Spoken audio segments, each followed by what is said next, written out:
қысқа сұрақ. Қазір өмірімізде болып жатқан жағдай ғой. Мысалы, бір адам қайтыс болады ғой. Қайтыс болғанда оның қарызын кім алады деп бір адам шығады ғой. Иә. Сөйтіп ана мойнына алып, сөйтіп сол адам шыққаннан кейін ол да ұзамай өмірден өтіп кетсе, енді ананың қарызын анау беріп, бірін-бірінің қарызын алып кетіп жатыр ғой. Олардың жағдайы не болады? Құтылмаса дегенім ғой. Сосын тағы екінші сұрақ, жақында мындай мәселе туындады. Мысалы, жаназада кім алады деді мойнына. Сөйтіп ішінен бір адам шығып, бәрі кешірді да, бірақ кейін мынаның кешірген адамның артынан барып сұрақ көрші деді да. Сөйтіп ана кешірдім деп кетіп бара жатқан жерінен жаңағы қарызын мойнына алған адам барып сұрады да, сізге қанша қарыз еді, негізі Алла разы болсын кештік деді ғой. Бірақ анадан барып сұраған еді, ол енді іштей ол ақша керек деді, мынанша теңге қарыз еді деп айтып қалды да. Ол кісі жаңағы Алла үшін кешірдім деген кешіріп кетті ма? Или ол артынан барып сұраған кезде ол сумманы айтып тұр да, ол кешкені ме, кешпегені ме, соны білейінші деген. Алла разы болсын. Алла разы болсын сізге де. Жаназа мәселесіндегі бұл сұрақты расында да кішкентай нүкте қылып талқылап кететін жөні бар нәрсе сияқты ғой. Құрметті бауырлар, бір жаназа бар. Сол жаназада негізі имам әдеті бойынша халықты тұрғызып қойып, жақсы жаман айтқан сөздері болса кешіріңіздер деп сөздеріне кешірім сұрайды. Сосын енді қарыз құрыздары болса да деген сөздерді айтады. Енді басым көпшілік кешірдім деп айтқанда шын жүрегінен айтпай, оны сіз кінәламаңыз. Ол біріншіден, өйткені ол халық, дүйім халыққа, көпшілікке ренжуге болмайды.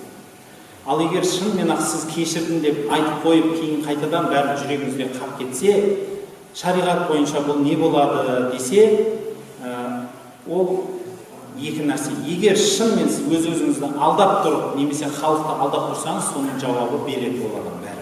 Алданған ол жауабы өтірік айтқан үшін. Бірақ кісі ақысы деген бар, кісі ақысы ешкімге тіпті қанша шахид болсын, діннің жолында сондай өлген бір сондай бір керемет адам болсын, бір адамнан ине алған болса, сол ине қиямет күні сұралады. Онсыз болмайды. Сол үшін көршілер біреудің затын, өзінің көршісінің бір затын алып кетіп, үндемей, өзі пайдаланып, қайтарып бермей жүру, бұл ауыр нәрсе құрметті бауырлар. Оны қияметте арқалап кетсеңіз, сол нәрсені тауып беру міндетіңіз болып қалады. Оны көршіңіз білсе де, білмесе де, аға анаңыз білсе де, білмесе де. Кісі ақысы ауыр нәрсе. Екіншіден, қазақтың әдебі сондай жаназада жаңағыдегі мен тұрдым, осы кісіге келіп, бір адам уәли болады, егесі болады, сол мәйіттің, сол егесі мен қарыздарын мойнына алдым, беремін деп айтады. Соның өзінде де сөзінде тұрмай жатқан адамдар бар. Кейбіреулер берем деп алады, артынан көмен барып жатса да, жоқ, мен сол көпшілікке сөйтіп айттым, ол кісі өлді, бітті, мен оны бере алмайын деп баз кешіп жатқан адам болады. Не болады бұл екеуінің уақиғасы десе, бірінші түпкі нәрсе болып қалады, беремін деген адам сол айтқан үшін күнәсін мойнына көтереді бәрі. Сол халықтың алдында сол өтірік айтқан үшін. Егер негізі енді оған қатты жаза бар, басқа жерлерде тіпті одан кейін сөз алынбайтындай дәрежеде ол кісінің айтқан сөзіне сенбеңдер деген сөз кететін болады. Бірақ бізде енді кешірім бар, өйтіп айтқан дұрыс емес. Екінші нәрсе, тағы бір ескертетін, сол мәйіттің басында тұрып, яғни соңғы сапары жаназасы болып жатқанда біреулер Құдай сақтасын ақымақтық жасайды, сөйтіп жұмсақ айтайық, жұмсақ сөздің өзі ақымақтық, әдепсіздік жасайды. Сол жерде тұрып қарызын сұрайды. Сол жерде тұрып айыбын айтады. Бұл ол кісінің өзінің дұшпандығы ішіне сыйғызбай тұрып соны айтқандығы. Ішінің тағылығы, өзінің дұшпандығы, өзінің төмен екендігін білдіреді. Енді біреумен дұшпан болсаң да, сол үшін құрметті бауырлар, дұшпан Құдайдан сұрасаң да, әділетті дұшпан сұра. Әділетті дұшпан ақынды жеңеді деген сөз бар. Сондықтан құрметті бауырлар, ондайды ағайындар болып шығып қалады. Бұл біздің қазақтың әдебінен өткен нәрсе. Шамасы жеткен ақсақал, жасы үлкен сөз өтетін адам сол жерде басу айту керек әрбір кісіге. Әй, тәйт, тоқта, жұрт басылсын, кетсін, куәңді алып кел. Ол дау болмай тұрғанда тыныш келіп, тыныш кет деп басты ұстау керек. Сонан соң, осындай мәселені қарыз құрыз өте ауыр нәрсе. кісі ақысы деген бар, кісі ақысы кешірілу міндет.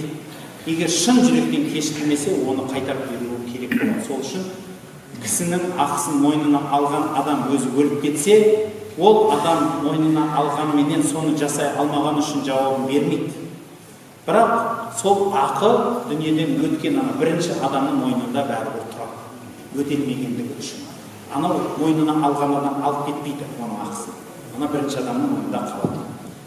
Осындай, енді өте қысқа айтылғанда, осындай мәселелер шығып туындайды екен. Әлі де дамытса үлкен нәрсе бұл. Бірақ айтатын құрметті бауырлар, Пайғамбарымыз саллаллаху алейхи вассаламның өзі дінсіз кәпір адам өліп, соның жаназасын алып бара жатқанда да орнынан тұрған. Бұл кісінің соңғы сапары ғой. Сондықтан ағайынды, қазақта сөз бар, ағайынды өкпеге кешсең де өлімге кешпейсің деп. Сондықтан өкпелеу бар шығар, бірақ шын ағайындық деген не екендігін айтқым келеді. Құрметті бауырлар, бауырлық, ағайындық, бір жанұяда тұрудың ережелері бар. Сол ереженің ең үлкен біріншісі қателіктерге көз жұма білу. Қатесіз адам болмайды. Қатесінің бәрін ішке жинаған адам төмен адам. Сол үшін айтады, жақсы жігітті адам суреттеген кезде бұл жігіттің ішінде жаңағы кеңдігін айтады. Жаман жігітті суреттеген кезде мына жігіттің ішінде қанжар айналмайды деп айтады. Жаңағыдай ішінің тарлығы да бұл. Құдай содан сақтасын. Нағыз жігіттік, біздің қазақта мәрттік, нағыз болатын адамның ісі ағайыныңызға, аға, іні, бауыр, жекжат, жұрағат, көрші қолаңға айыбын көрсеңіз, көзіңізді жұмып шыдасаңыз, Құдайдан сауап іздесеңіз, Алла сізге беріп тұрады. Сауабын Құдайдан іздеңіз. Соны істегеніңіз сіздікі садақа болады. Соны істегеніңіз сіздікі нағыз жихад болады. Сол істеген жихадыңыз үшін Алла Тағала сізге күнәңізді кешіп, екінен бағын береді. Бұл үлкен күрес, ол оңай сөз, оңай емес, ол сөзге айту оңай. Ол мысалы бір бауырыңыздың сізге жасап қойған қиянаты, қателігін көз жұмып жіберіп, жүректе қалдырмай кешіріп жіберу, мынау адамның қолынан келмейді. Бірақ мен айтатыным, құрметті бауырлар, тектіліктің белгісі, нағыз ағайындықтың белгісі. Осыны жасаған адамның өмірі ұзақ болады. Осыны істеген адам Алла үшін істесе, екінен бағын табады. Сауалдарыңыз бар ма? Мына кісі көтерген қолы. Сіздің бір білім